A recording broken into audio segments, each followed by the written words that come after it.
It was actually a flipped classroom thing that I went to. And I'd never heard anything like that before. Like, I had never heard of anything besides standing in front of the room and teaching at kids. Like, that's what teaching was. You stand there and you teach to them. And then suddenly this person was talking about a way that you could teach without doing that. And that was like my gateway drug. Once I heard about flipped classroom, I was like, oh my goodness, there's more to this. And it was just all in from there. Welcome to Music Ed Tech Talk, a podcast exploring the topics of music, education, technology, and the intersections between them, with a special focus on the productive and creative process. I'm your host, Robby Burns.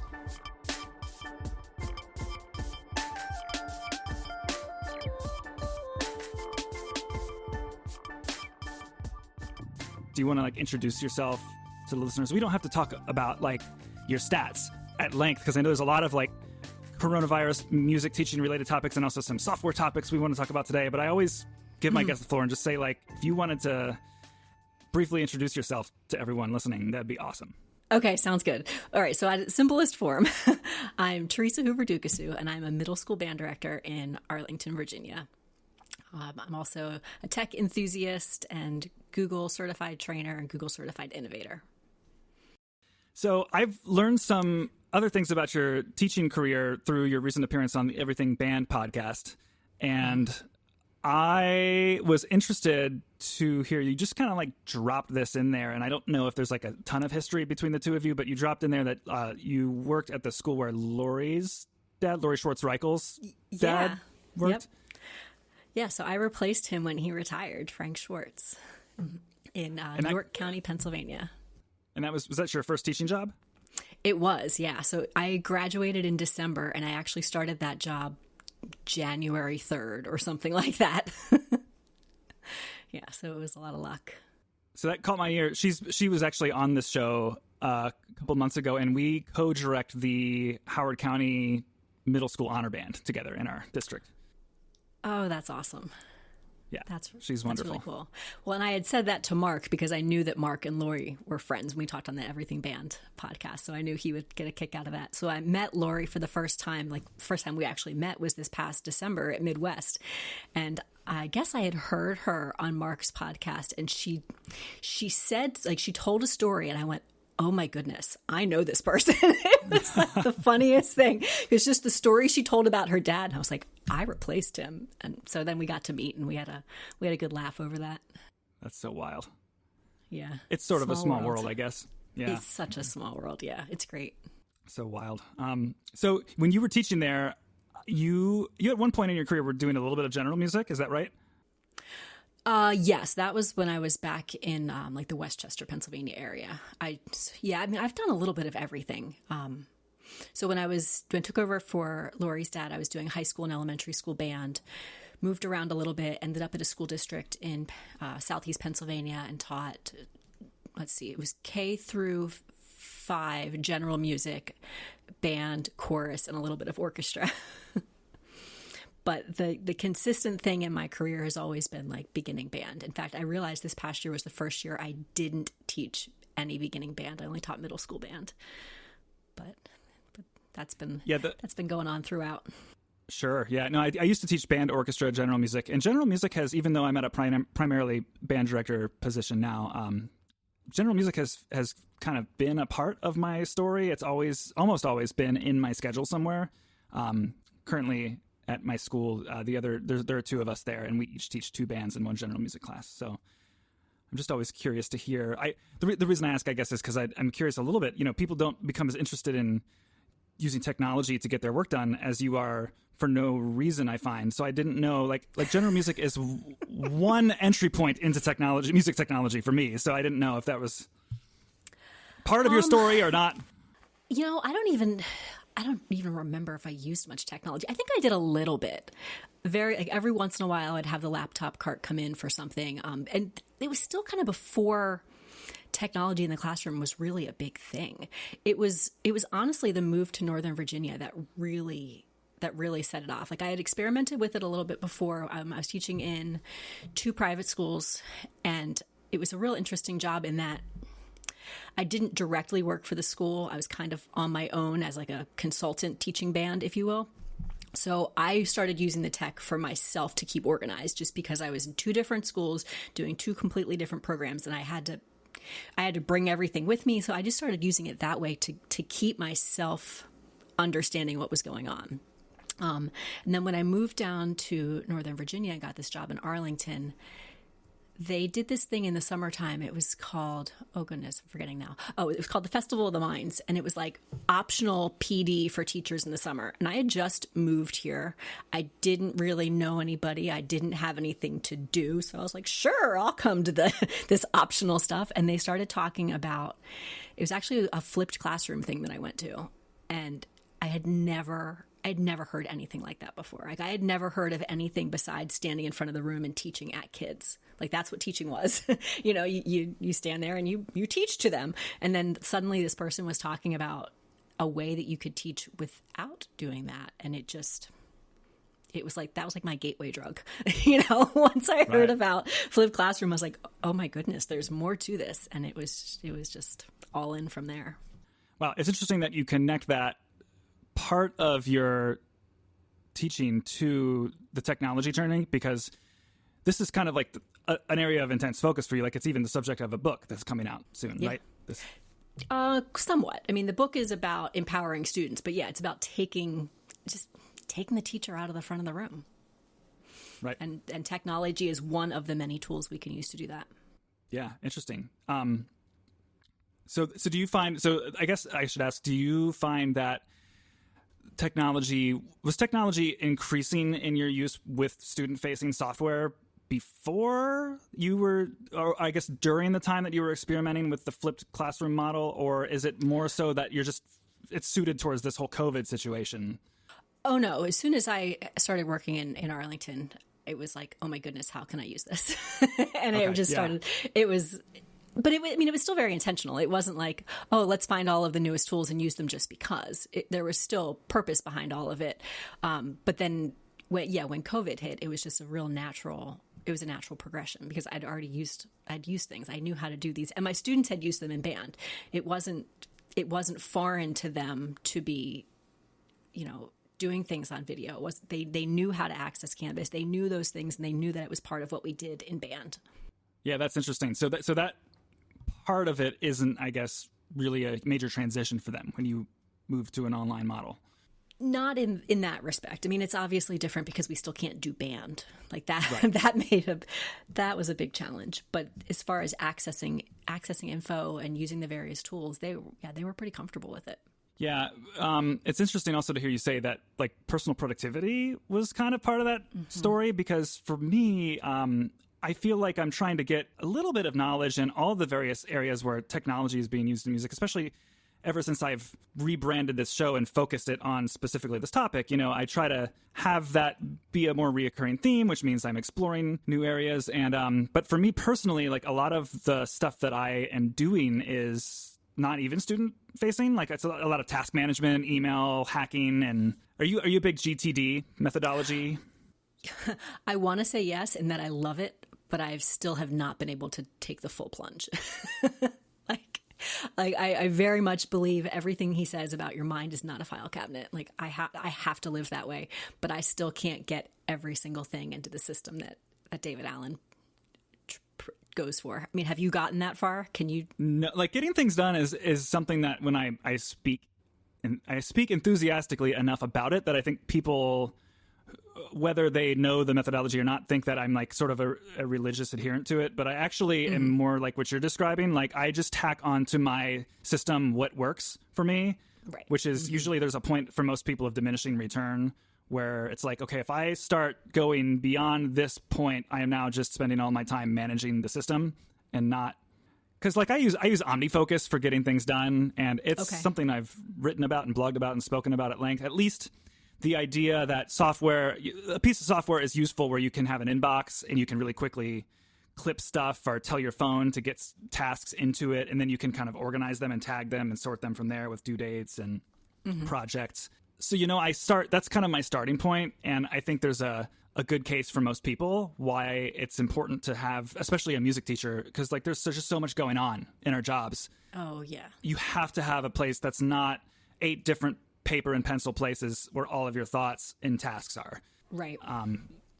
But then again, if you look at my desk and you see all the sticky notes, you would probably think I have no system whatsoever. Yeah, I totally relate.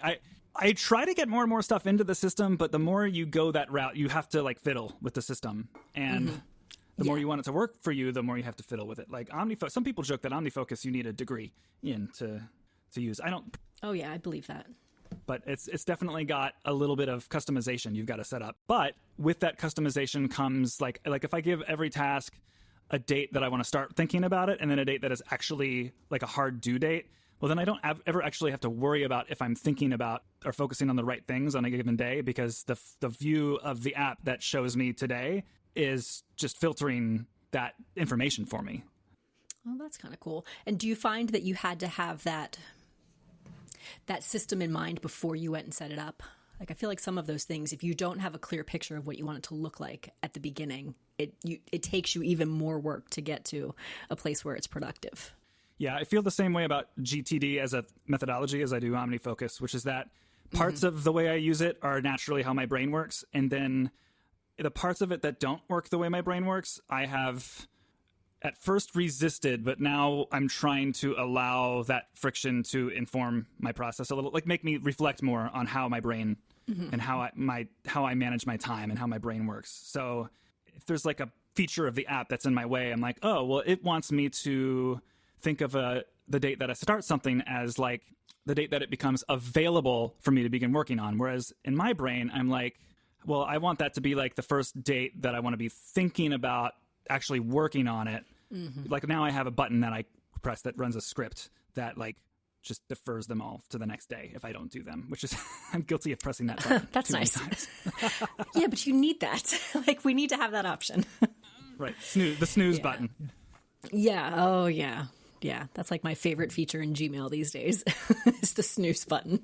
It's so good. Yeah. Just like get it out of, well, and that's the idea behind this software is like out of sight, out of mind thinking.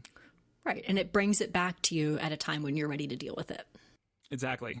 So I can see we've already kind of been talking about a little bit about like the band teaching and a little bit about the software. I want to kind of like go at both these things because you are like we are both practicing teachers in the performing arts. And I definitely want to talk specifically about like some Google software. I want to talk about Flipgrid a little bit. Yeah. That's where my head is at. Where do you want to start? Oh, geez. It's obviously all interconnected, especially with regards to our fall plans. Right. Well, do you want to start with Flipgrid? Because it's like an easy standalone something. And maybe we won't get too sidetracked from it. I feel like it's definitely a self-contained topic. I mean, it's the reason. So yeah, it's definitely like, okay, so there's all this buzz software in the music education community. Whenever you're on the Facebook, one of the Facebook groups for music teachers are music teachers creating online content. You definitely get these questions of like, what's the stuff that I should be using right now? And, Music First comes up, Smart Music, Flipgrid is often mentioned, Note Flight, Learn, Soundtrap, a lot of these web-based kind of services. Flipgrid is the one I know the least about. And I know that you're using it pretty regularly with your students. So I thought that you could educate me on how I might be rethinking. Like, it's not something that has appealed to me, but listening to you talk about it a little bit with Mark on his podcast, thought, okay, if I maybe rethink what its use is, maybe this is something that I'll be taking advantage of in the fall. Yeah. Well, what I like about Flipgrid, and I guess if anybody doesn't know what Flipgrid is, it's essentially a video response tool. Like its purpose is for students to make videos. And what I like about it is it's not like Soundtrap where you have these specific things that the tool does, or Note Flight or Smart Music. They all have very, very specific uses. With Flipgrid, it could be anything. Like there's right. the only caveat is it's going to be a video. Whatever you end up creating will be video. So like the most basic way that people are using it are just having kids do playing tests. If you're doing middle school band and you have your chromatic scale playing test coming up, have them recorded in Flipgrid. And depending on what platform your school already uses, if you have If you already have an LMS that does easy video, then maybe Flipgrid's not going to be the best thing for that because you already have a way to do those video playing tests. But if you don't, here it is. What the kids like about Flipgrid is it has some of the social aspects that they get from other apps. Like they can put really simple filters on their videos. They can put emojis and stickers, and they get to take a selfie and just little things like that where the kids can personalize their video more than, say, if they were just submitting it through Canvas to you. And, when I say filters and emojis, it's all totally school safe. It's not like the Snapchat filters. It's, a filter that might make it a green hue or like pixelated or something like that. So everything is going to be completely safe. And when they talk about a grid, basically the idea is that kids submit these videos and they all show up in a grid so that everybody in the class can view them. And that's where the social learning part of it comes in. So let's say you were doing something, go back to this whole, springtime COVID time when we were all stuck inside and the kids couldn't, see their friends. I just had them recording fun things and they would record a video of themselves playing, I told them to play any song that they wanted, but don't say the title and the rest of us will have to guess what it is. So all these kids recorded goofy songs on their instruments. They all showed up in a grid. We could go through and watch each video. And then the kids could actually respond to each other. They could comment on each other's videos, guessing what the songs were. I would say over half of the songs came from various YouTube videos that I don't even know what they are, but the kids did, the Allier theme, or I don't even know what that is, but the kids loved it, like things like that. But they had this chance to share their music making. And I knew, I'm like, hey, look, so-and-so's playing his saxophone this week. Excellent. And did I care that he was playing Christmas songs? No, because he was playing his saxophone, things like that. So you're getting the feedback as a teacher of what they're doing, but then they're also getting that social aspect of being able to see their classmates. So for a band teacher, that's like the most basic way you could use it. Am I explaining it well? Totally. Okay. No, I get it. I have been hung up on one of my hangups has been like, I'm too utilitarian, and I'm like, okay, how is this an assessment tool? How do I use this to make it like the primary engine? And we're Canvas people in my district, and that's already got the bare bones video submission features. So, but I see what you're saying. Like, what attracted to me to this idea when I heard you speak about it was that you're not actually like, I don't want to say you're not taking it seriously, but like this is like you're thinking not how do I use this as my assessment tool for skill development as much as you're thinking about it as how do I get my kids to take their instrument out of their case one more time this week. Mm-hmm. Yeah, honestly, yes. Because we do use Canvas. So if we're doing a playing test, something that I'm grading, it's coming through Canvas. But if we're trying to do something more fun and just make music enjoyable, that's when we're going to use Flipgrid. Now, I know some band teachers who 100% use it for everything. They use it for their playing tests and for their fun, and they use it for their after concert reflection. They'll use it to have kids connecting with other. I've done this too. Kids connecting with other schools. I try to keep it more for the light stuff that's not graded, but that's just my personal preference. It's definitely an attractive preference, though. I can see the appeal, and the interface for anyone who has not seen it is definitely. Like, I get that social element. It's got, like, the circle around your avatar with it. It's like that Instagram story style circle, like, where if you click on it, you're going to get a recent thing. Yeah, I mean, it seems like it's all about fun. When you say, okay, so the grid part of it, when you create a task, is a task the technical term for? So the word they're going to use is topic. It's going so you're going to create a topic, and the topic is, like, your assignment or your task. Okay. Got it. All right. And then, so you assign typically one of those a week? Yeah, I was doing about one a week. And that worked out well for my kids for the middle school. What I was going to say too, you can also use this you can use it to connect schools. So Flipgrid is an educational platform, which means it meets all of the different safety, the FERPA, COPA, all of that good stuff. And it's very much what they call a walled garden. So everything that happens within your class's topic is contained to just your students. Nobody else can see it. But they've also created some really safe ways that you could connect with other schools really anywhere in the world. So like you teach middle school band, I teach middle school band. We could create a topic together where our students were interacting with each other. My favorite grid like that I've done was one we called it holiday music, and it would be the whole month of December, and I would connect with 7 or 8 different teachers around the country, and the kids would just play holiday songs, any kind of winter holiday. I mean, I didn't care what they played, but they could play anything they wanted on this grid, and they would share it, and they knew that they were sharing it with kids from all over the US. And they were so cute. 'Cause at the time when I first started doing it, I was teaching elementary band, and I would have my little 5th graders playing Jingle Bells and being so proud of themselves, and then watching some high school kid in California play Carol of the Bells on xylophone. And they would just be blown away. And they would leave the cutest little comments like, oh, that was so cool. I hope I can be like you when I'm in high school. And like, then the high school kids would leave comments for the elementary school kids, encouraging them, telling them to keep up the hard work. And it was kids making music because they wanted to and because they found it something fun. Yeah, I think there's a lot of room for that in my own teaching that is not yet explored. So I think I'm going to have to go in on this a little bit this fall. Do it. Yeah, okay, good. No, you're encouraging me for sure. So the students all see each other's video if you give a topic that's in your class. Mm-hmm.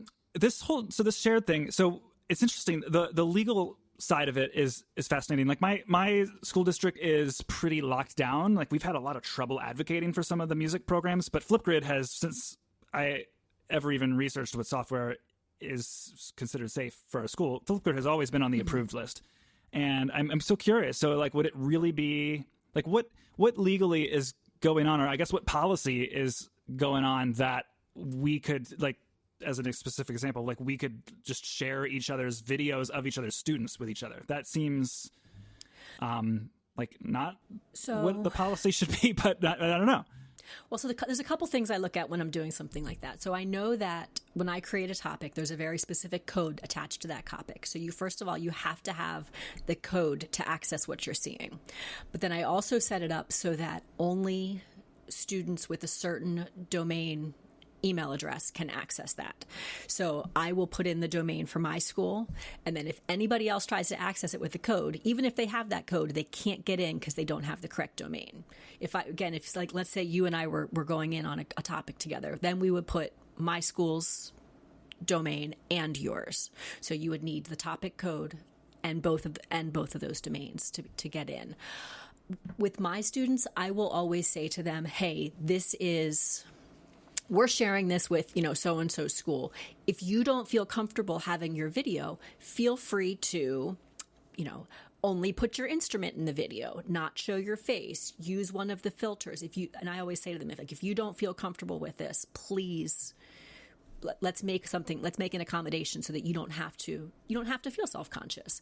I also look really closely at we do a lot of like media release forms, like the parents have to sign at the beginning of the year to give like a permission for the kids, images to be used here, there, and everywhere. And if a child is on what we call the opt-out list, meaning that they are not allowed to, their video or picture can't be on social media, if I have a kid on the opt-out list, I'll usually contact the parent and say, hey, we're about to do this assignment. We're going to team up with the school. This is how we're going to use it. This is who's going to see it. Are you okay with this?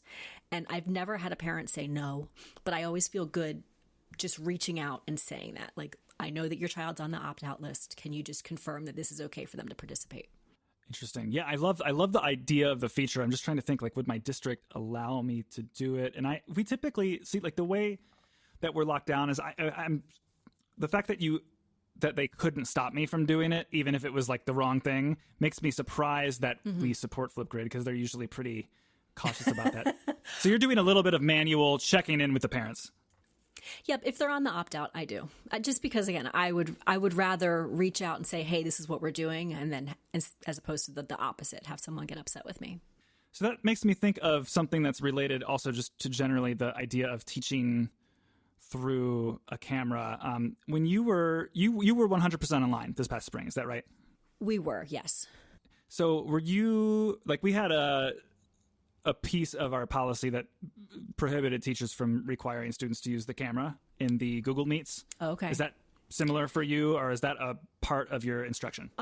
Okay, so we, going back to being restricted, we were very restricted in what we could do in general.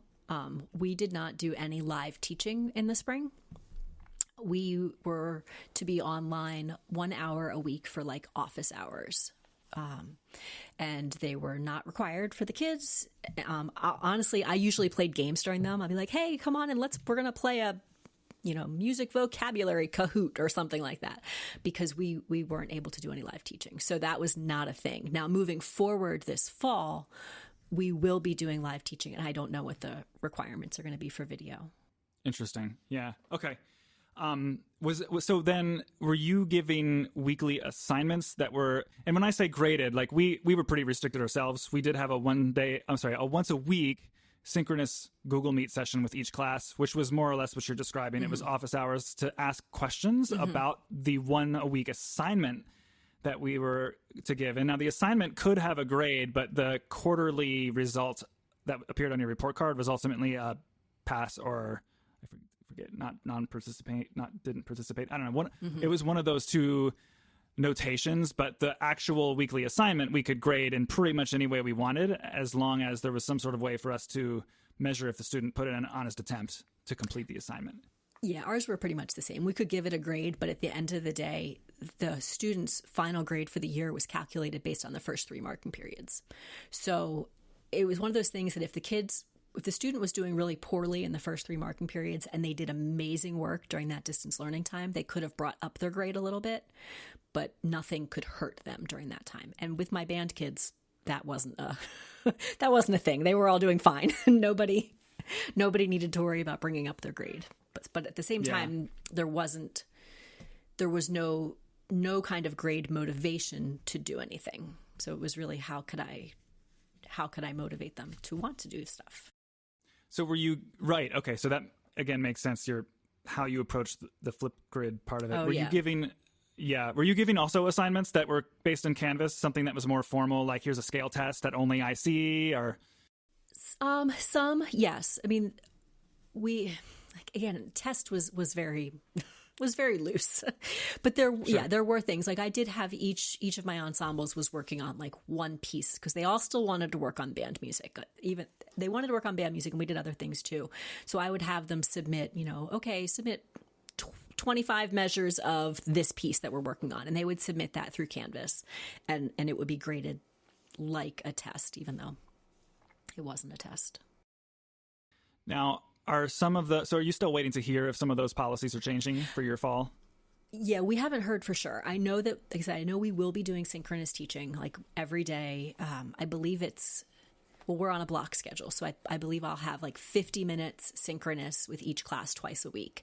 And then there'll be additional time that the kids will be working that will be asynchronous. So I know that we're a little bit of a hodgepodge district because we have Canvas, but then we'll be using Microsoft Teams for all of our video stuff. So they haven't really said what the expectations are for the kids, whether they'll have to be videos on, videos off, things like that. Wait, are the students are using Microsoft Teams? For video calls, yes. Oh my goodness. I am so sorry. Yeah, it's something. It's not the friendliest software.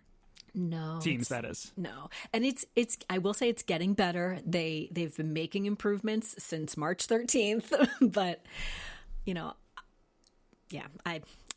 I also know that me complaining about it's not going to change anything. But yeah, I would have been much happier using Google Meet, and even Google Meet, there's so many great upgrades coming in the next couple weeks, but well, so my district uses Google Meet, so maybe you should, and I don't have my ear to the ground in the Google space maybe as much as you do. So like, what are some of the features that are coming to Google Meet? So it's a little bit of it depends if you are just on the basic education platform or if you have what's called enterprise, which means your district pays for it. But they are going to be getting breakout rooms. You'll have the ability to blur background. Kids can raise their hand. Basically all of the things that we've been saying that we like, all the reasons we love Zoom, a lot of them are going to be coming over to Google Meet. I don't know. I'm pretty sure we do pay for it, but Google Apps for Education is available in their lower tier for educators. Is that right? Yes. Yeah, there is a free version of Google for Education. It's just the enterprise. And I'm forgetting what some of the enterprise features are, but I know that when I looked at it, it was like, oh, all the stuff we would potentially need is going to be there for free. But I know that we do we do pay for enterprise. It's just it gives you more storage, more security, and just a couple extra features.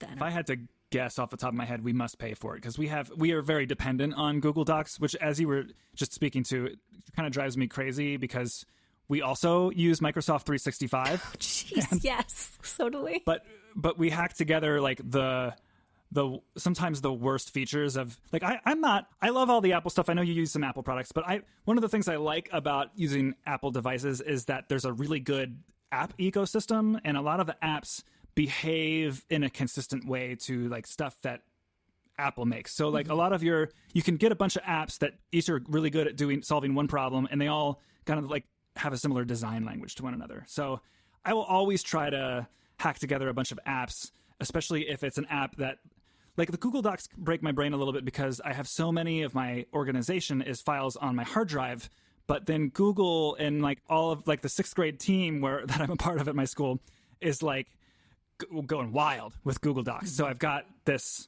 other area of my work life where it's like, okay, this is like designated to a web browser tab. But then we have perfectly working Microsoft Office too. And the Microsoft Office also does have like 5 or 6 people in a document seeing real time updates. I don't know if it's as reliable. I don't know. I don't like Microsoft. That's not very nice to say, but like some of the Microsoft products just drive me crazy. And I think that's just probably because I know Google so much better and I haven't learned enough about Microsoft. But I feel like for the collaborative stuff, you can't beat what you can do in Google Docs and all those tools. And like what you're saying about, the Apple things all working together, that's like exactly how I feel about Google.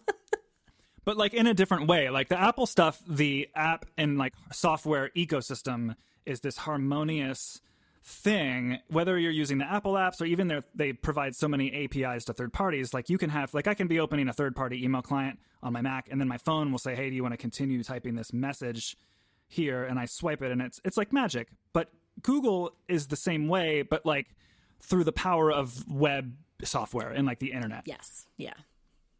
And this is actually a space that a lot of teachers, especially so much education software, is web-based and optimized for running in a tab of your web browser and all of the deepest features and most compelling stuff being there. So, I mean, it's totally an area that I'm getting better at.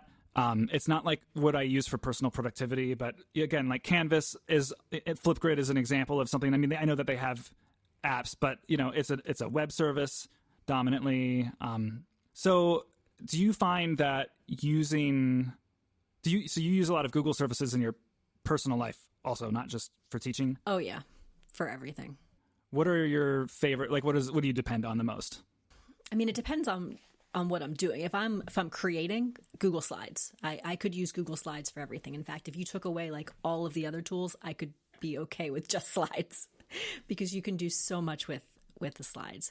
If we're talking like productivity stuff, I can't live without my calendar and Google Keep. Like those two things keep me sane, if you will.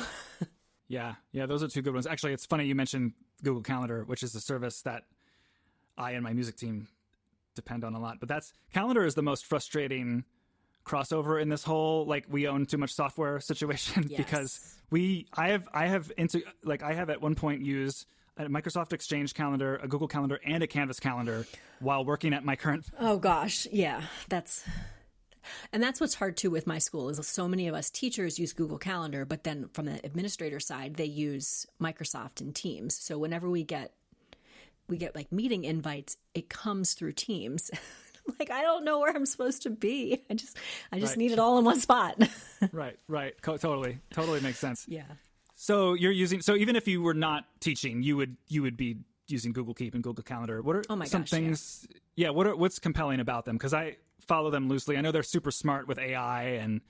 I mean, for me, honestly, it's the simplicity. Like I've used OneNote. I've used what's the green one? Evernote. I've used Evernote. Yeah. Mm-hmm. I've used all those things, but Keep is just simple, and I think that's what draws me to it. It's so basic that I can just put, whether it's a note to myself or a to-do list or a website that I need to save or whatever it is, I can just put it right there so quickly and so easily. And I can organize it. I mean, all of my notes have either a color, or a lot of them have labels where I can file the labels. So I actually have like one whole label just called VMEA. So whenever I go to the Virginia Music Educators Conference, I put all of my notes from that into that little folder. And it's all right there in Google Keep. I don't have to look for it anywhere else. There's a Chrome extension. So if I'm on a website and I don't want to forget about it, I can just use the Chrome extension to save that right to keep without having to ever leave that website that I'm on. And then even from Gmail, I can access Keep. So if I'm in Gmail, I can still, whether it's send something from the Gmail or just make a note to myself, all right there within that platform. I've always wondered this, but never have taken the time to explore it. Can you create a note that's attached to an email? Can you create a note that's attached to email? What do you mean? Or turn an email into a note? Not a note as easily, but you can turn it into what's called a task. Okay. And the tasks live in your Gmail and they live in your calendar. Okay. Because this is one of the things about Google that the thing I love about them is I never have to worry about if it's going to sync properly. Mm-hmm. Whereas, like, and my Apple stuff is pretty locked down, but, like, you know, there are times where I open Apple Notes on my iPad and I'm like, okay, I'm like waiting a minute here. I don't feel comfortable with that. And it usually works. But the Google stuff is so rock solid. But what kind of it confuses me about Google is, like, just speaking to the fact that, like, Google Meet is a thing that we've both used. Like, they have like 800 just video chat services alone. Well, because they kind of had to rush to meet the need back in March. I think. Well, no, Google Meet has. I think I now understand that it fills exactly this kind of role of the digital classroom. But I'm talking like when my mom wanted to have a Google Hangout with me the other day, right? And I don't know. There's also Google Duo. So is Google Tasks like the same Google Tasks, whether you're looking at it in your Google Keep notes or your Gmail or your calendar? Yeah. Or your calendar. Okay, so I kind of like that. The fact that it's the same. Because to-dos are such a integral part of a productivity system that we are ultimately what we do. So if you think of your tasks as the stuff that you got to be thinking about and prioritizing in your life, then it makes sense that it would be everywhere, no matter what. Exactly. Yeah. Yeah, and it's nice to have it go from your email to your calendar too, because to be able to see it in both places is huge. And a lot of Gmail users are into like the inbox zero theory. Are you familiar with that whole phenomenon? Oh, yeah. Have you achieved it? Well, do I want to is the question. Oh, okay.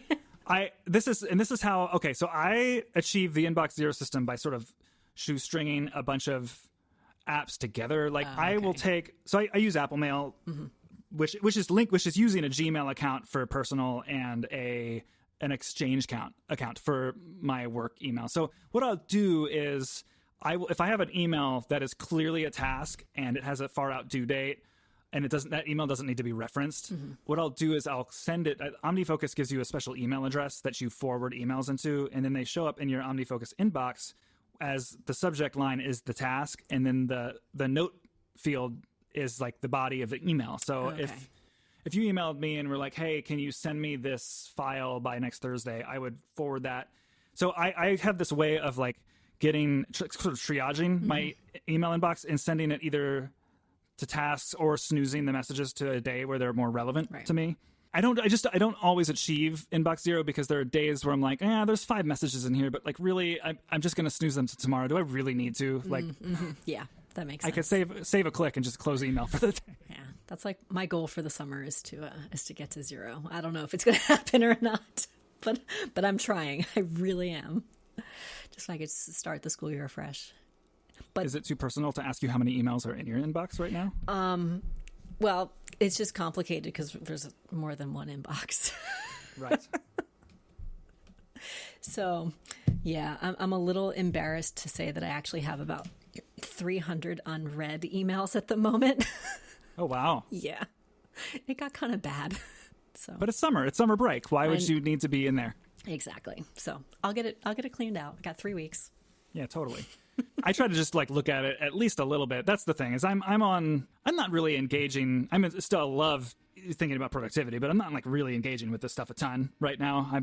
So there are actually 15 emails in my inbox right now. Sorry to like rub that in, but that's awesome. This is good because it's going to give me motivation, to make good things happen. But I'm cheating though. I mean, by forwarding half of them into a task manager, I am I'm creating more sanity for myself, but I'm not actually addressing the email. But at the same time, you kind of are. You're dealing with it. And isn't that the whole point? You deal with it. You do something with it. Right. And save for later is reasonable. Totally. So the thing that, so, okay, the Google stuff is really compelling, especially the task lists. I think the issue I generally run into is where like I want it to be fancy, and then I get a little too excited, and then I try to be fancy. Like I've got these project templates that I love that are like when I take the band to assessment, I have a template that has like where I trigger it in OmniFocus, and it asks me the date of the assessment, and then it like fills in the due dates and deadlines relative to how far before that date. Oh, wow. They need to be done. That's really cool. It's so fun. But it takes that simplicity out of the equation, but it affords power and customization. Yeah. Well, and you've set that up. So now that you know, you can just do it the next time you need to. You just run it. Right. That's very cool. It's a fun thing. Yeah, it's the little things that make band directors excited. I actually, this has been sort of my advocacy for this sort of brand of like productivity tech, is that like, I don't actually like, if you get into it as much as we have, I feel like you do start to appreciate it for itself. Like you are impressed with technology. You like technology. It's an area of interest for you. But the thesis of my technological existence is that I actually really just love music making and want all of the things that are not music making to be out of my way when I'm in my job. That's an awesome way to look at it. It's that you're simplifying everything else so that you can get to the heart of what you really want to do. I'm still far away. I mean, it's still like field trip planning is still so stressful. Well, yeah.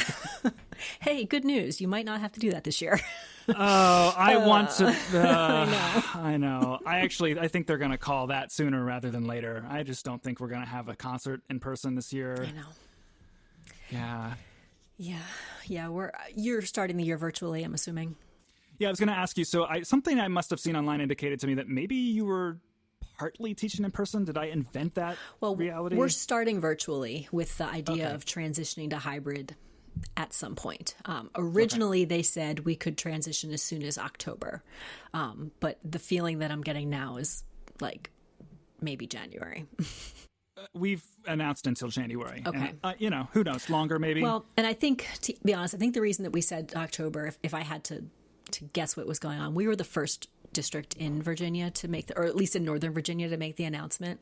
So my guess is they didn't want to like completely shock people by saying January and have a complete, upheaval. So I think that's probably why they said potentially as soon as October. But a lot of other people have said, like you, January or second quarter or things like that. Yeah.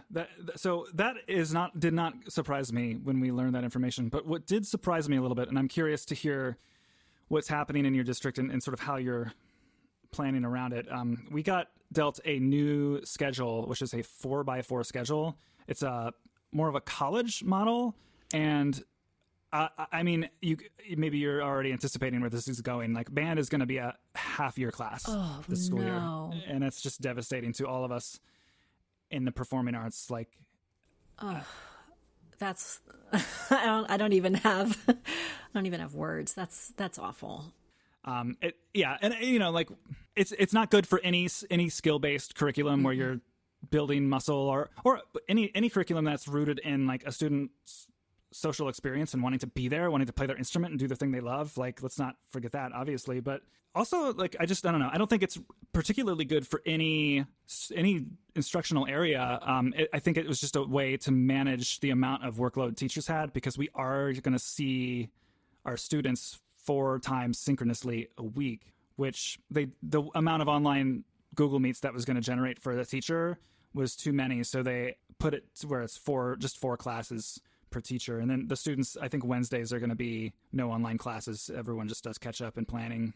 Wow. So yeah, I mean, it's tough. And we tried to be creative with it. We looked at maybe having we knew we wanted our younger beginning 2 bands to start the year for reasons of motivation. And we wanted them to get that going. So, we put those 2 classes at the first half of the year. But then what we wanted to do is our district would allow us to continue teaching. We have a sectional pullout program. Okay. where, I will see like once every 6 or so class days, I'll see my beginning band clarinets. And then the next day, my advanced band clarinets. That sectional schedule pulls from the other classes, and they don't want that happening online. So what that does is we are allowed to pull for sectionals during other parts of the day that are other extra help times for students. And then we're allowed to build a sectional block into our actual schedule. So like I can make one of my 4 classes sectionals, but I don't actually, it's just extra planning time for me. I actually teach the sectional during one of these things. So anyway, this is a long way of saying that we tried to have more sectional blocks in the latter half of the year so that we could have the younger students still doing sectionals the second half of the year, and at least they are getting a full year. But then I think the county policy really doesn't want them to be engaging in band if that's not the current class they're registered for officially on their schedule. So, I mean, it's just... I was going to say, that's like your perfect Flipgrid opportunity to keep those kids engaged when they're not in your class, but if they don't want you doing that. Well, now I'm thinking, like, are we going to have like create a club the first half of the year called Symphonic Winds Wind Ensemble, and then a club the second half of the year called... Yeah. Oh, that's really hard. We're working through it, is what I guess. Well, I mean, we're in a place where there's no right answer. There's no good. Like, we're not going to find a solution that's good. We're just going to have to find one that's acceptable. Sure. And yeah. So you're seeing your classes synchronously, it sounds like 2 times a week. Yes. Yeah. So our Monday is going to be the asynchronous day for everybody. No classes. Just I'm sure teachers will be in meetings and stuff like that. And then we'll have our A day classes Tuesday, Thursday, and our B day classes Wednesday, Friday. So if a kid has concert band on A day, I'll see them Tuesday and Thursday for 50 minutes each day. Now but the nice thing is it's an 80-minute block that they actually have. And from what I've been told, I can use that 50 minutes however I want. So I'm kind of envisioning within that 80 minutes, maybe I would have the whole band with me for 20, and then I would have the woodwinds for 20 minutes, and then something like that to try to use that for some sectional time. Okay, so this is the kind of what I wanted to get to, because this is where the rubber meets the road. Mm-hmm. What exactly are the mechanics of operating on these digital systems that get you that best and most, that increase and maximize that instruction? I know for us, we ended up splitting our 4 bands into 8. So we've got everyone as a woodwind and then a woodwind brass. And actually the unique and cool part that of this is that it allowed us to have the other band director at my school is a clarinet player. And we decided that for our beginning 2 bands, we would have her just work with all the woodwinds rather than me work with one of the 2 bands and her the other.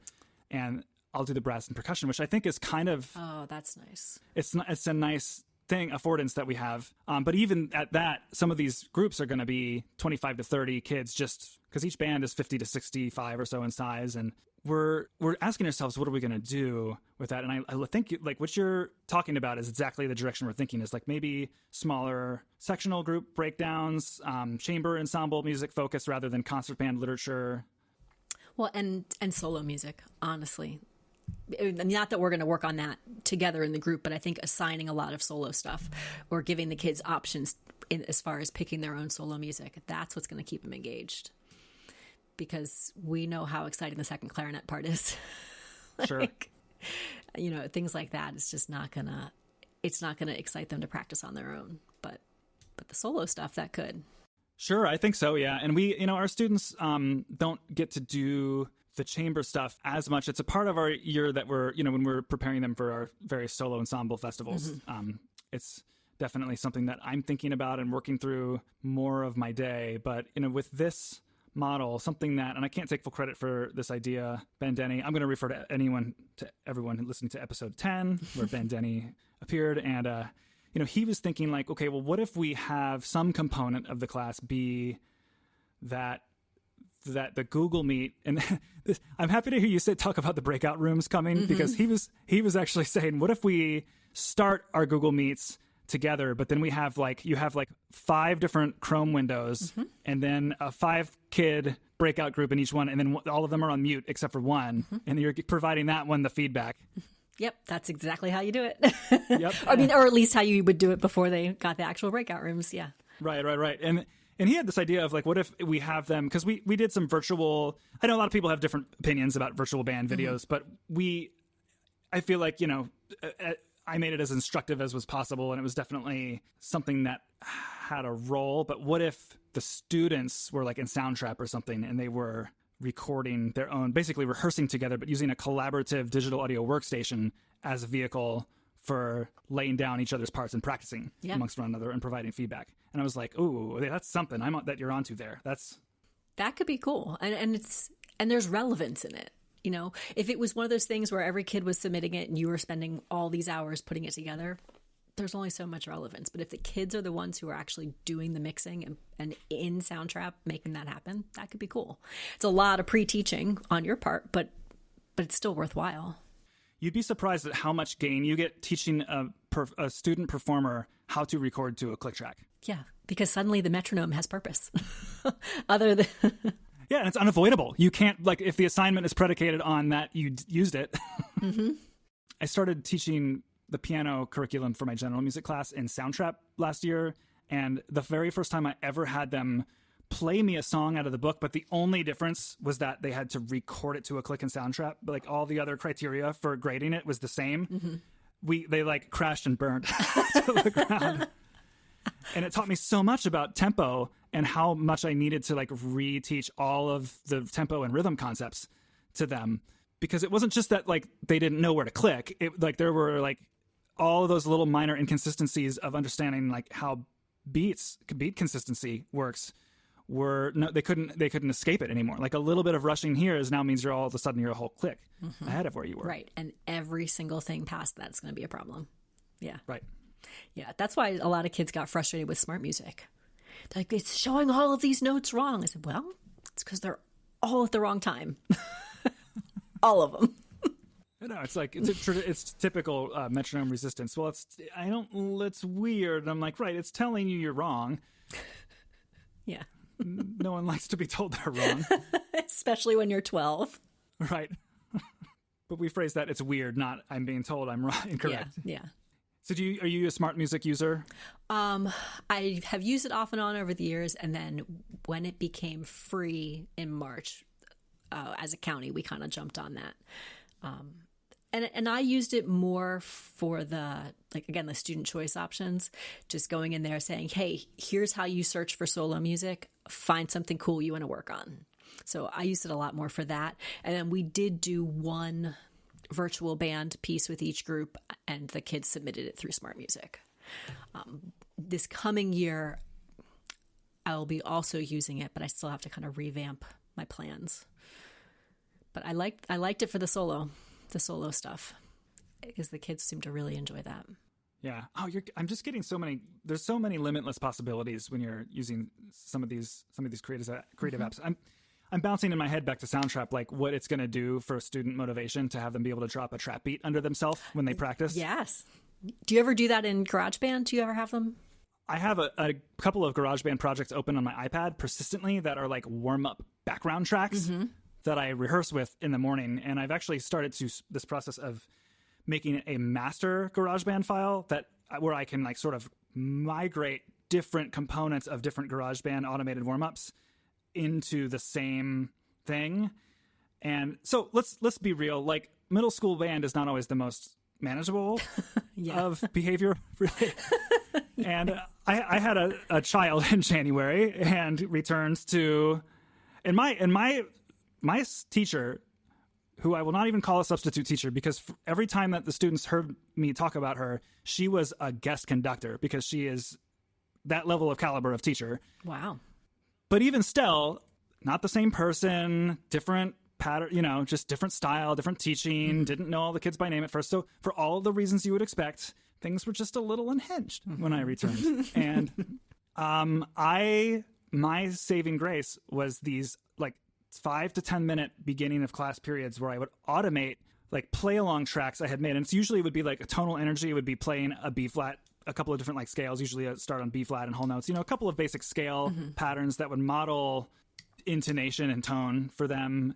And then I would drop a beat, like a GarageBand drummer track under it And then I would record the little snippets of my voice, like, do it again, 1, 2, ready, go. And then I could walk the room and I could like help someone try on a piece of concert attire. I could collect money for a field trip. I could correct posture. I could high five students. I could tell the percussionist, no, when I say be here, I actually mean be right here. Yeah. That's a pretty cool idea. I take it from you asking the question that you're doing or have done something similar. Well, that's one of the things I'm thinking of for this coming year is using GarageBand more. Our kids have iPads. They have it. All of them do? Yeah, that's our 1-to-1. It's our iPads from kindergarten to 8th grade. So I used it a little bit when I was doing elementary band. So, you and I have emailed about like the solfege stuff and all the singing and whatnot. But when I was doing that with the folk songs and the elementary kids, I would often, like on a special day in our small lesson groups, we would pull out somebody's iPad and we would create just a background track for whatever folk song they were working on. And we'd let them play around with it. And they had so much fun just playing those little, 8-measure tunes, but with that backing track just to have something to go with it. So I'm wondering how I might be able to use that this year with the middle school kids, even to put it under scales, right? Right, totally. That's awesome that you had them create the tracks. Mm-hmm. Yeah, I mean, we had done it. We would do it in class sometimes using the Chrome Music Lab, but that's just a lot more basic. But in GarageBand, they had so much fun. So if you're into the tuning, do you use Tonal Energy or any of the tuning drone apps at all? Not yet, but again, it's on the list. Okay. Tonal Energy Tuner is like my religion, I think now. I'm learning. Okay. It's teaching like auditory skills and tonality is, I guess, more the broader area there. But Tonal Energy is just like so much the perfect auditory and like visual tool for teaching those skills. And there's some like gamified elements to it. But the most important thing it can do is produce polyphonic, justly in tune intervals and simultaneously play a custom metronome. But you can, this is maybe like too much for a student, but it's not too much for you. You can use Tonal Energy as an instrument in an iPad GarageBand project. So you can like have a GarageBand drummer drumming. You can add a bass line with the on-screen keyboard. And then you can have, if you want like drone pitches, you can pull, it's called I think they changed the name recently, but it used to be called an in-app audio app, which is very verbose, but it routes you to a third-party music app. And then the output of that app becomes the input for a channel of your GarageBand project. Oh, wow. Okay. Well, that's something I'm going to have to play with now.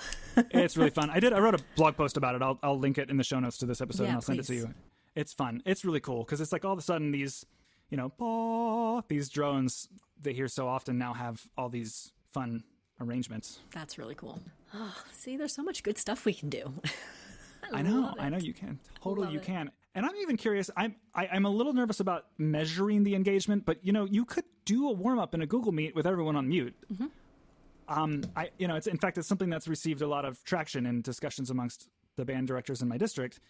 Without the camera requirement, I just don't know how I know it's going to feel like I'm just hitting play on iTunes and sitting in my sunroom with coffee for the first 10 minutes of class, and that doesn't feel that meaningful. But even if I could just I know they're probably not going to let us have them use the video for reasons, but I wonder, what are the reasons though? So I understand them. I mean, there's a little bit of an equity issue. So to my knowledge, I think everyone has at least a Chromebook with a camera, but not all of them work consistently. Some of them, some students are in situations where there are privacy concerns, or like maybe they have a whole family that's at home together and working, and there are distractions on screen that are difficult for them to ignore. Well, what about they're getting the blur background feature and the ability to add custom backgrounds. I wonder if that feature alone might change the expectation. Yes, I think it's going to be, you can blur the background, then they're going to have a couple of stock backgrounds, and then your admin, whoever the admin is for your district, can turn on the ability to do custom ones as well. But that's like a questionable whether that'll be allowed by your school. But I think that would help a lot with the equity piece. But the only thing that it doesn't help with is the fact that the video takes up so much more bandwidth. So that I could see them saying, so if the connection is poor, if they turn their video off, they'll have a little bit better. I don't know. Yeah, I'm curious to see how it plays out. It really is that and the chat feature are two big parts of the engagement piece where, like, if I am asking you a question and say type the answer in the chat and I get radio silence, like that cannot continue this fall. Yeah, because that's something that you've got to be able to get. So we weren't able to use the chat feature in Teams in the spring, but we will be able to coming up, which you need it. It needs to be there. Sure. So something kind of funny on this, like, virtual band thing. So last August, like this time last year, I was actually interviewing a girl in North Carolina for the book because we were trying to find a good example of somebody who had really had a unique way of connecting students. And so this was a year ago, and she was doing this really innovative thing in the cyber school that she taught at where she was having a virtual band. But she really, like, her name's Michelle Rose, and you've probably seen her on Facebook now, but she really was doing it. It was a cyber school that she taught at. There was no in-person option, and she had these kids from all across the state who joined her band class. And she had figured it out. You put them on Zoom, everybody mutes, and she would truly conduct at the camera, and she would watch their fingers. And, like, that was a lot of her troubleshooting, was just watching them breathe, watching their hands, watching, like, those things happen. And then once a week, she would have the kids submit a recording through Smart Music. She would listen to all the recordings, and that would plan her next week's rehearsal. I have to say, like, it is definitely a reoccurring thing that I will tell students, that it's like, if I were watching you on mute right now, I would know you didn't breathe before that entrance. Yeah. I would know you didn't. Right.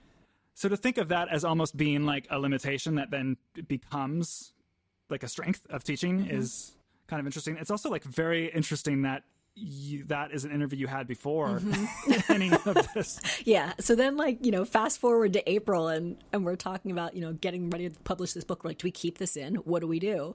So we ended up putting, like, a little disclaimer, like, this was written back in August, way before we had any idea what virtual band was going to become. Do you, is your book structured around that kind of field interview style, or would you say that, like, a majority of it is, like, how is the we haven't even addressed the name of it, I guess. Okay, we should so the book is called Pass the Baton: Empowering All Music Students, and it's the idea of student empowerment, how to give them a bigger role in the music making and not just doing what we tell them to do. So basically what we do is we start off talking about, what it is to be empowered, why it's important. And then we break down 6 different qualities of what we feel an empowered music student should be able to do or should have. And we go through what those qualities are, what they could look like in different situations. And then for each one, we interviewed 1 or 2 teachers who were currently doing something like that. So the virtual band was in our connecting category because that's what she was doing. She found a way to connect these kids who were all musicians all over the state and didn't have anyone to make music with. Wow. Okay, that's a cool taste of what it's. So it sounds like the format is kind of like broken up. Like, it sounds like maybe someone could easily flip to a section of the book that... Yep. Absolutely. That we wanted it that way. We wanted you to be able to go around. I mean, there's even a chapter all about technology and just, acknowledging the fact that we can't talk all about all the technology, but here are some of the things that we use and that we feel like at least their concepts will be lasting for a while. So you can flip through, find what you need. And yeah, I love that you're deconstructing this age-old stereotype of what a band director, how they think and how they behave at the front of the podium. Well, that's how I was taught, right?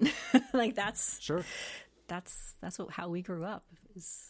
I think, like, I didn't have. I mean, we all have had those kinds of conductors, and I wouldn't say that my education as a band director was certainly traditional, but I was fortunate to have influencers who were, like, not very egocentric. Like, the philosophy was so focused on the development of the auditory skills and the tone concept and the beauty of making music together, that and then, like, how to get to that goal without putting undue stress on kids and yelling at them and, like, freaking them out all the time. Like, I guess I had good models I've never identified with that kind of image of what a band director is. But I mean, but then to take it and put it in the students' hands is like another layer, another step that removes the ego from the position of the director.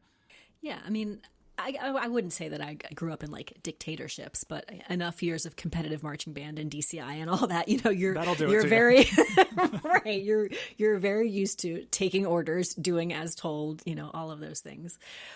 But yeah, really giving the kids that opportunity to make some of those decisions. And I don't know, that's just for me has become really eye-opening and powerful to see what they can do when they're on their own. And I think that's what's going to really stick with them, whether they continue in band for all of their grade school and their college or whatnot, or whether they just, they play in middle school and then fondly look back on it later. But you want them to have memory of like the stuff that they did, the music that they made and what they were part of.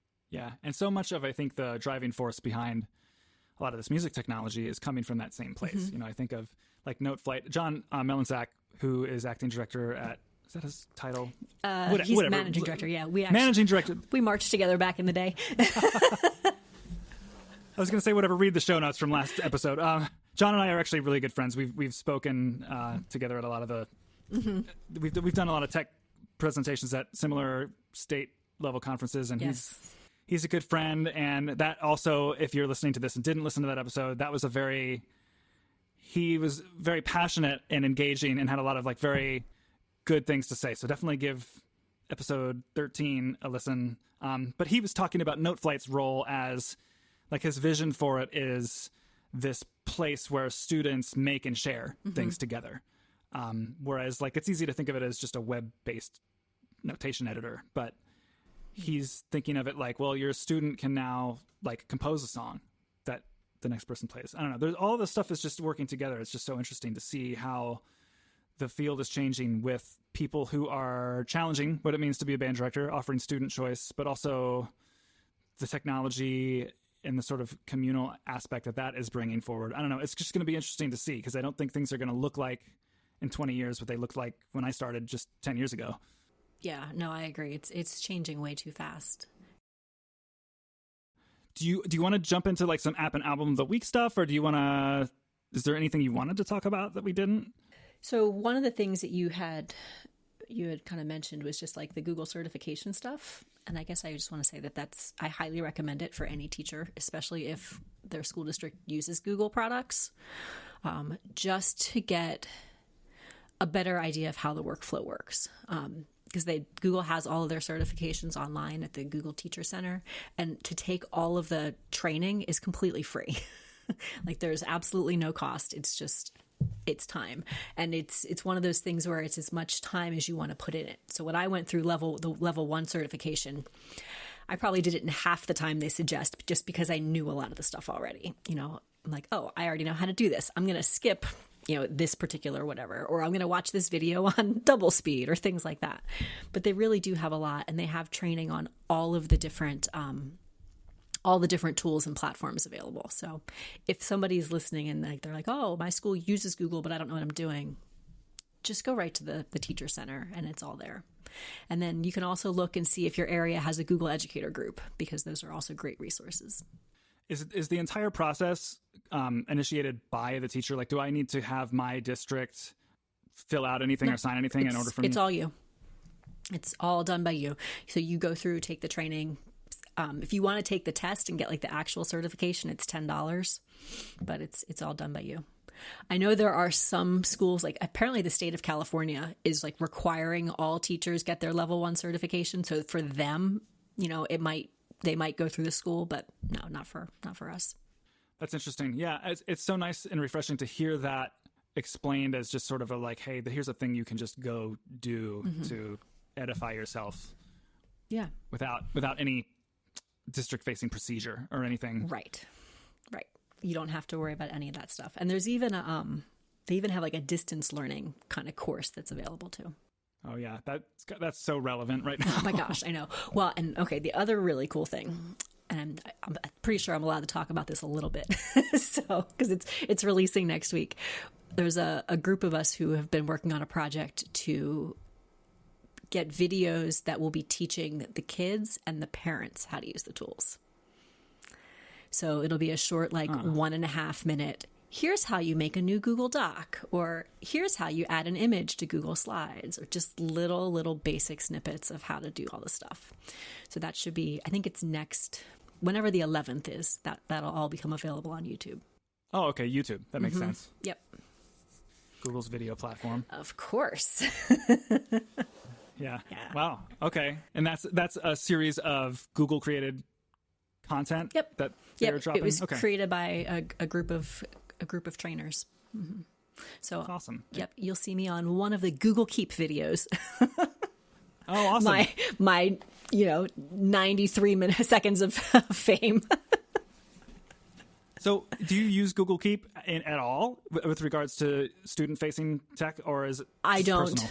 I just use it personal. Yeah. But they asked if I'd make a video, so I said yes. So yeah, I just use it for me.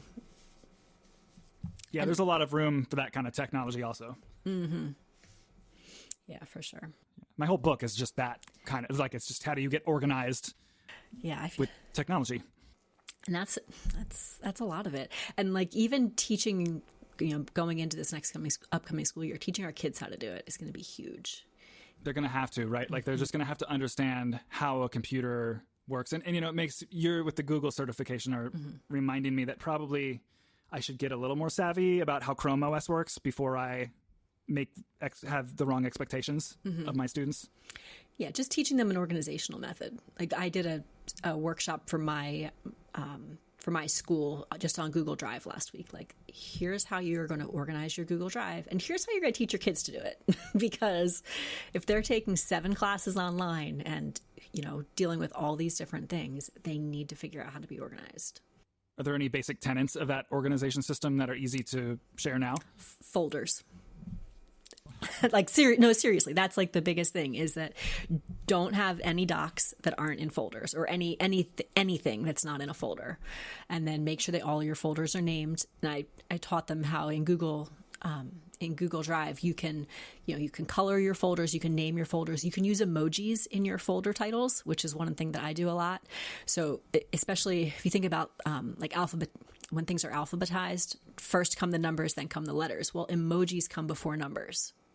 Right. So for my concert band, I put a trumpet in front of the emoji, or in front of the name concert band for that folder. So it's automatically at the top.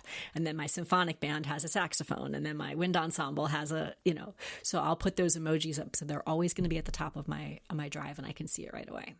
Yeah. Do not underestimate the power of organizing with emoji. Oh yeah. And as soon as you say that to a kid, they're like, oh, done. Yeah. It's totally done. Right. Yeah. I totally get the appeal. So in OmniFocus, you can put a task into a project or a folder, but you can also give it a tag, which is just it's just a different organizing method. Something can only live in one project or folder, but it can have multiple different tags. Mm-hmm. So I added an emoji to the beginning of every single tag that I have, and I can find them so much more easily now. Yes, it is right. Guitar class, guitar. It's so easy. Yeah. And people, I don't know, they laugh, but I will. If it's going to be something that I have to access real quick, it's going to always have an emoji at the beginning. So kind of still on the Google track. My book is, I have a co-author. She lives in Chicago. She's an awesome general music teacher, Catherine Finch. We wrote the entire thing in Google Docs. And we wrote the entire thing before ever meeting in person. Wow. That's how much we like Google. So it's a good thing.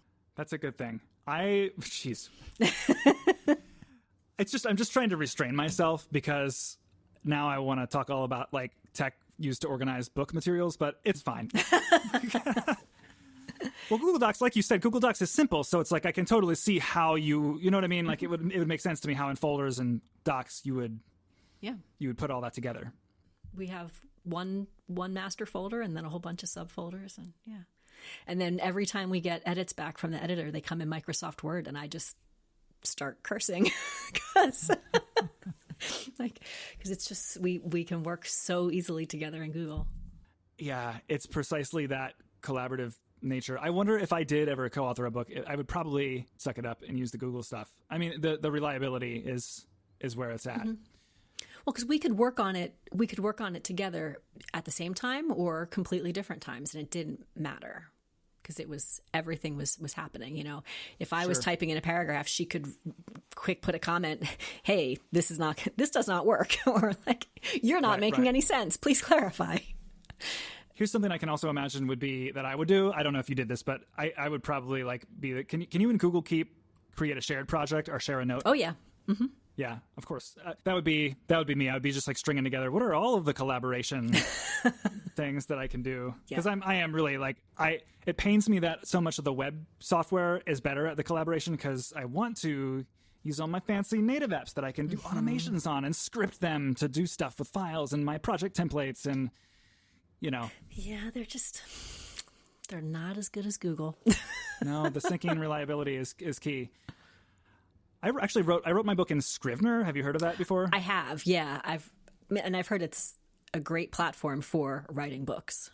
I mean, if you're writing by yourself, I would certainly recommend it. It is a nonlinear book editor with like this hierarchical outline kind of style of thing. It's kind of like if you imagine having a bunch of Microsoft Word documents, only you had a really beautiful user interface that linked them all together meaningfully, and where you could really simply drag and drop the order of things around. I was saying, did you do that by choice, or was that what you were told to use by the publisher? So Oxford University Press wanted this it had to at some point turn into a Word document with very specific syntax for the image figures. So I had to have a folder of Dropbox images with a very specific syntax for the name, and then that syntax had to match the syntax. But you're using an Apple thing, right? See, all right, I'm going to give you one like kind of nerd automation thing from, and I think actually you may have even heard of this, but I think you'll like this. Have you heard of Text Expander? No. Okay, so Text Expander is an app that it's on Windows now. I think they might have a web extension, but it's a Mac and iOS app that you run in the background, and you create a bank of text snippets, and then you create triggers of text that expand those snippets of text. So like I have not typed my phone number into anywhere for years because I just have the word phone, but with a P, I stutter it, P phone, and that expands my phone number. H address is my home address. So you can have like custom email. Like when a student misses a sectional, I have missed sectional without a space between the two words, expands this huge verbose message that explains like what sectionals are, how they fit into the curriculum, has a URL to the sectional schedule, like what we were working on in sectionals. It's so basically you create these little snippets that are like easy to remember, short little 3 or 4 or 5 character things that turn into bigger things. That's cool. So what I did was I created a whole folder of snippets just for Oxford's image guidelines, and like instead of like F1 dot and then the chapter number and then a string of characters and then a forward facing bracket, I like coded them all so that if it was an image in chapter 1, I would just type C1. That's really cool. It's fun. And you can do common acronyms, instruments, method book titles. Like when I'm typing Foundations for Superior Performance, I just type in the acronym and then it expands it. All right. Well, that's really cool. I like it. It's cool. Because I like things that are going to just save me time and not have to type something incorrectly 4 times to get it right. I'm serious. You'll be positively hooked. It is, it's got dynamic form fields also. So if my email template actually prompts me to type in the name of the student first, and then it fills their name in given spots. Okay. That's really cool. It's fun. It also does like time and current time and date. So like if I'm typing to someone the current time, I just type tea time. If I'm taking meeting notes, I type in X meeting, and then it like types meeting notes with caps and then a comma and then the current date and time and then a colon. That's awesome. All right. I like it. Text Expander. I got it written down. Yeah, it's a good one. It's a good one. Cool. Now I got it sidetracked. You shouldn't have let me do that. That's the rule. It's all right. No, it's good because it's all just, I don't know. I love learning about all this new stuff just to make myself more efficient and better at what I do. Yeah. Well, Flipgrid and Google, just like a broader understanding of like Google Docs organization and Chrome OS is something that like having this conversation I'm leaning in that direction now of getting on board, because we are using a lot of that same tech, and it's what my students see, even though it's not necessarily how I do my work. It's something I definitely need to get involved with. So this Google certification is a definite thing for me to look into. Yeah, you should. And like I said, you put as much time into it as you need. So if it's an area you already know about, breeze through it. Right. But then hopefully you learn some new things along the way. Yeah, totally. Should we do some app and album of the week? Sure. That sounds good. I feel like Text Expander deserves to be my app of the week, given that speech, but I actually have one. Well, I had one too, but now I'm like debating because we didn't talk about the other one that I was going to maybe talk about. Which one was that? Well, we'll do it all. Okay, so we didn't talk about Jamboard at all. Do you know what Google Jamboard is? Yes, I used it this past semester. Did you really? Oh, I love it. So did you use it on the web or the app? Both. Okay, very cool. I just this morning found out that the app was approved to use for my school. So I'm like doing my own little happy dance here because we had not been allowed to use it before this. So, okay, so I was going to talk about Jamboard, but you already know what it is. So that's good. Well, I don't know if people listening know what it is. All right, that's a good point. So Jamboard, it's a collaborative whiteboard where you put together that, they call them jams, but it's basically just like slides or pages where the kids can work together. You can put up sticky notes, you can do images, you can draw, and just a way to have multiple people collaborating on one digital document. And it's simple. And that's again like the key to everything I use. I want simple. I want it to be easy to figure out, easy to use, not a lot of questions, and just go for it. And I love the app because in the app, you can also pull in anything from your Google Drive. You can search the web for images. They've got some really cool, what's the word I'm looking for? Like adaptive text and adaptive drawing. So if I were to doodle a picture of a cat, it would say, "Are you trying to draw a cat?" And it would put an actual picture of a cat there. And it's fun. Awesome. Yeah. If, my bad handwriting trying to draw my name, it would come up with the actual printed text. So it's fun. I see that for me as middle school band director for an exit ticket at the end of a class, or if we're listening to a piece of music, I'm like, all right, everybody throw up a sticky note, give us 3 words or one image of what you hear when you're listening to this. Just something like that. Little quick, get them engaged. Totally. Yeah, that's more or less what I would do. I mean, we would listen to, so when I made our virtual video, I would actually edit a really quick edit every week. So I would just drag all the videos in and sync them up, but I wouldn't really balance it or anything. And then I would show that to them, and I would have our state's adjudication sheet when we go to a band assessment is broken down tone, intonation, technique. So I would have on a couple of pages of the whiteboard in the Jamboard, there would be a tone heading at the top, and then I would just have them add sticky notes with this, feedback of they would adjudicate themselves. That's awesome. And it was so easy. I just dumped the link to the Jamboard right in the chat, and then they clicked it, and then they were there. Yeah. And that's, like you said, it's easy, and that's important for what we need. And it's free. Free and easy. Yeah. It's owned by Google, so it's in the Docs ecosystem. Yep. Yeah. It's part of and it's part of the core suite for the apps for education. So it's right there. You can just from your drive go to you can create a new Jamboard. Yeah. So your actual pick that you wrote. My actual pick was Flat for Docs. Are you familiar with that one? So this is Flat.io's integration with a Google Doc? Yes. Yes. Okay. So that's the other one that I've been just really pushing this summer for music teachers. It's an add-on for Google Docs where you can basically insert music notation into any Google Doc or any slide without having to ever leave that platform. So no more going into Sibelius and typing up your little scale exercise and taking a screenshot and pasting it into your Google Doc. You can make it right there in Google Docs. And again, I think for this distance learning thing that we're embarking on, it's going to be really nice to be able to have that right into a slideshow, right into a doc, or whatever you're creating for your students. So it's a good one. It is certainly one of the easiest ways to, if you're making a band worksheet or a general music worksheet or just any kind of thing that needs to have little snippets of notation and intermixed with text and images and graphics.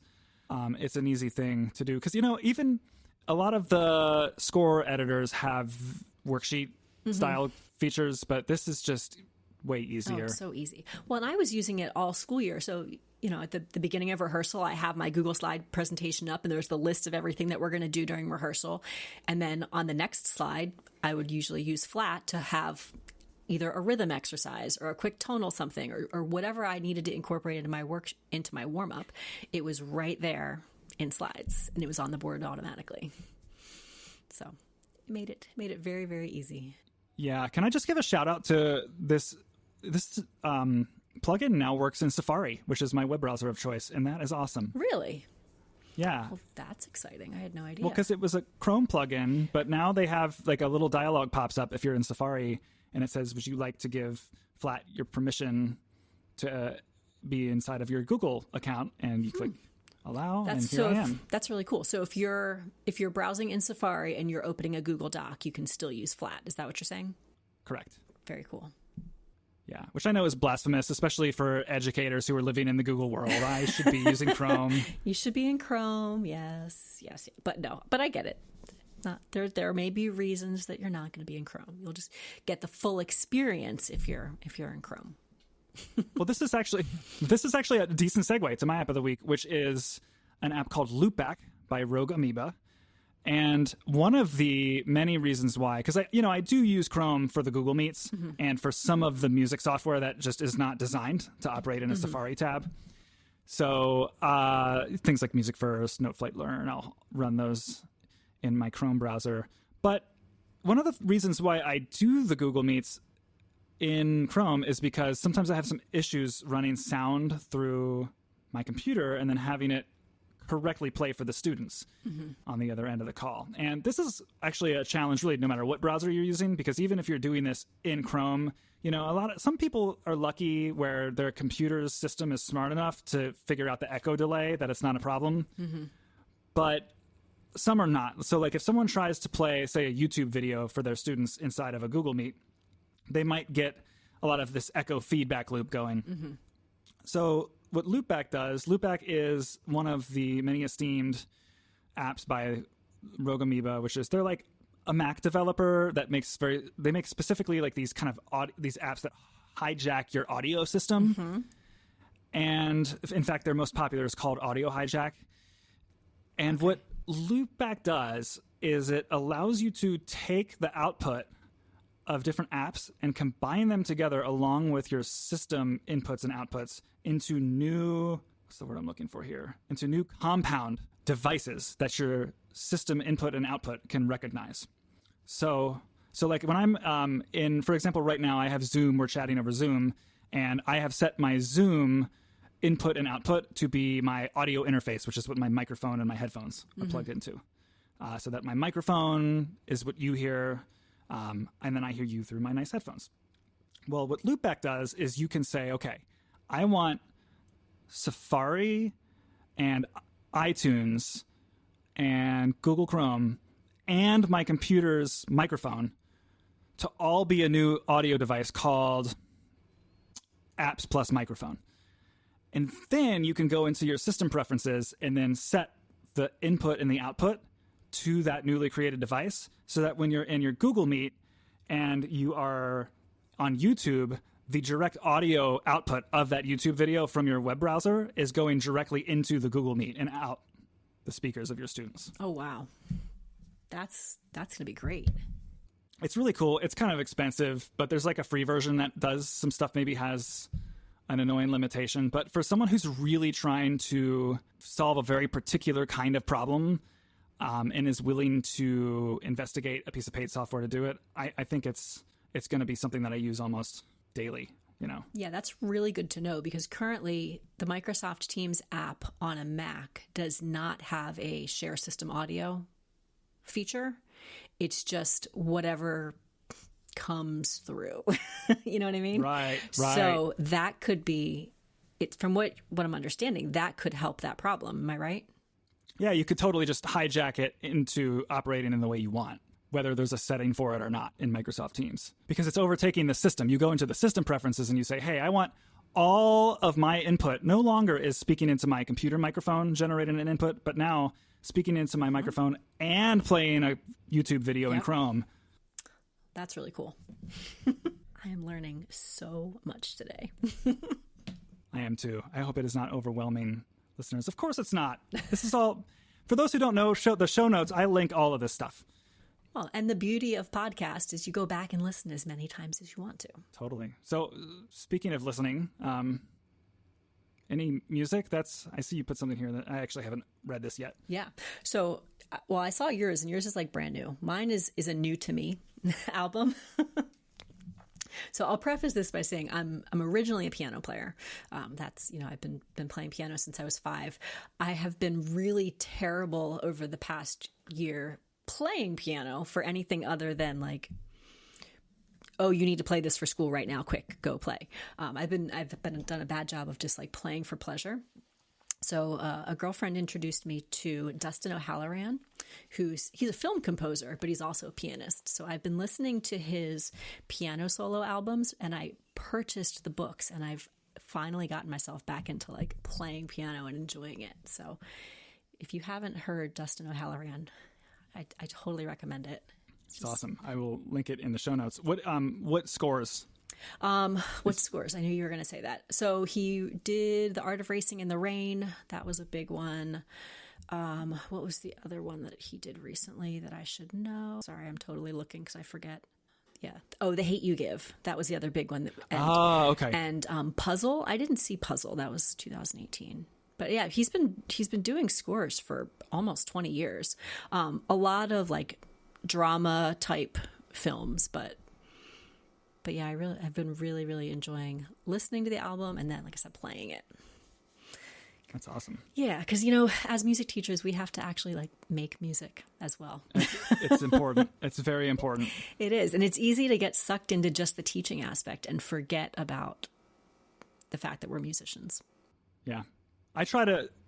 Sometimes you just have to create a challenge for yourself. Mm-hmm. One of the things, and this is like so trivial, but I guess it's no trivial than like me sitting down and noodling around on my piano. But it's something that for each of these podcast episodes, I will try to make new intro music. Mm-hmm.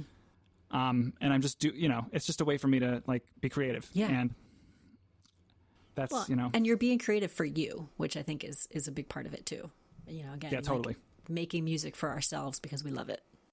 So there's an album called American Rapture. It's the Rochester Philharmonic, and I guess the album was nominated for a Grammy in 2020. But right, I guess that's why I was thinking new.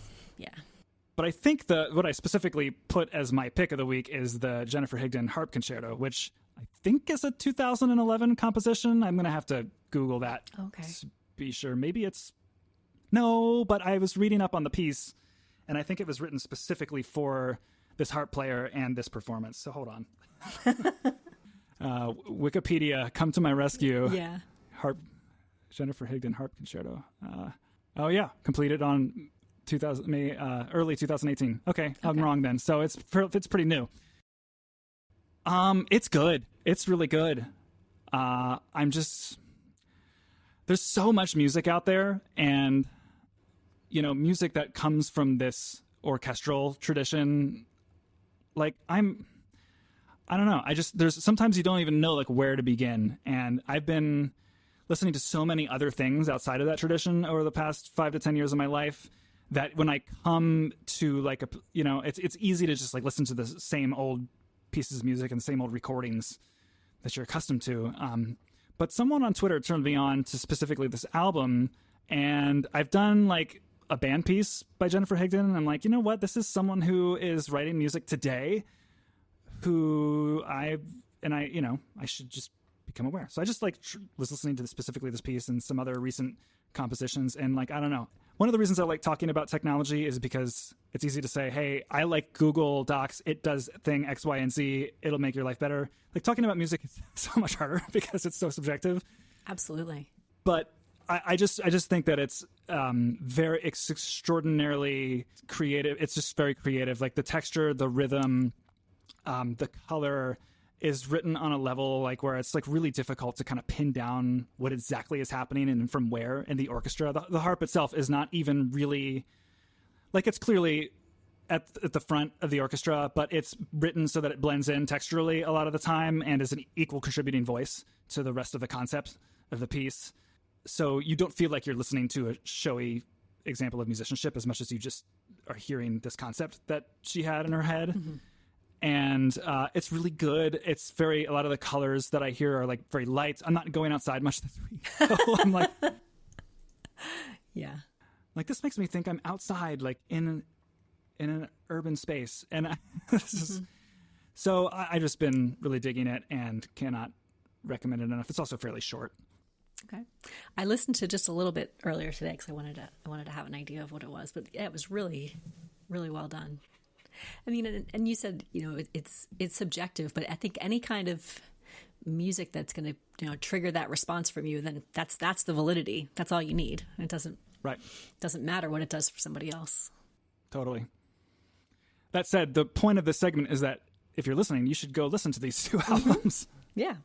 Well, and then, I don't know, I like the discussion. Like, okay, so you're going to go listen to Dustin O'Halloran and I'll listen to the Harp Concerto, and then like, okay, what'd you think?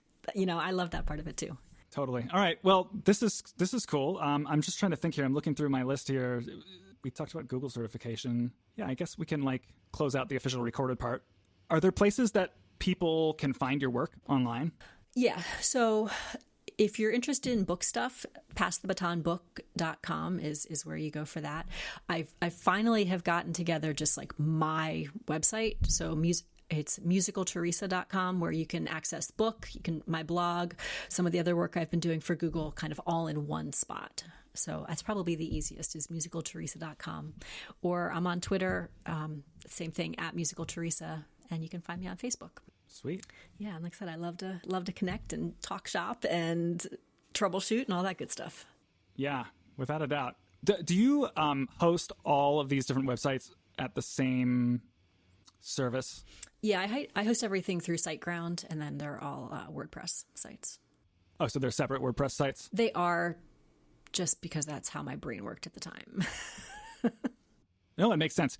I'm at a point where my blog is something that in this podcast, I've started to brand as distinct from my website, but I don't want to pay. Like, Squarespace is so good, but it's so expensive. I wanted to have every layer of branding for the blog be distinct, but have it ultimately be a subpage of robbyburns.com. Gotcha. So I've got it to where it has its own unique URL. It shows up with different, like if you Google search it, it shows up as Music Ed Tech Talk.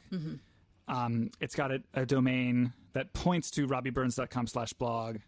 And then I've even got like a custom header that appears at the top that's, establishes where you are. But I've really thought about this so hard over the past few months. It's so much more sensible to have separate websites. Yeah, it's one of those things that's how I had set it up. And then through SiteGround, the plan that I have, I don't know. I don't know if I can have 10 or unlimited. I forget what it is, but it made the most sense. And then also with that, the thought was like, since the book is co-authored, I didn't know for sure how she and I wanted to handle it. So it just made the most sense to keep that separate. And who knows? That makes sense. Well, and you have a blog too, Off the Beaten Path. Yep, Off the Beaten Path. Yeah, and a lot of that, it's off the beaten path. You never know what I'm going to write about. I mean, a lot of it does have to do with music tech, but then there's also like the empowerment piece too. But I feel like these days the music tech is what a lot of people are looking for. A short post on one specific tool, and here's why you want to use it. Here's how you use it. That kind of stuff. I totally get that, but I empathize with this idea of like the blog being sort of a personal mouthpiece. Like I advertise Music Ed Tech Talk as a blog and podcast exploring music, education, technology, and the intersections between them. Exactly. Like today, I wrote about Rhiannon Giddens is leading Silk Road Music's explorations. That's a new, she was appointed by Yo-Yo Ma to do that. And I'm like, cool. That doesn't really have anything to do with music tech, but she's a wonderful artist and absolutely someone that people should be listening to. Yeah. So then you get to write about it. So then you write about it, right? Yeah. And it's your blog, so you can. It's mine. It's my blog. I do what I want. Exactly. Right. Theresa, it's been awesome having you on the air. Thank you so much for doing this. Yeah, thanks. I really enjoyed our conversation. Like I said, I learned a lot, so it was good. Yeah, me too. I'm looking forward to implementing Flipgrid and Google and all these other tools this fall. Awesome. I hope you've enjoyed this episode of Music Ed Tech Talk. I'm your host, Robby Burns. If you want to hear more or read more, you can check out the blog at musicedtechtalk.com. I've been doing some cleaning up there, and the blog and the podcast are now hosted under that same URL.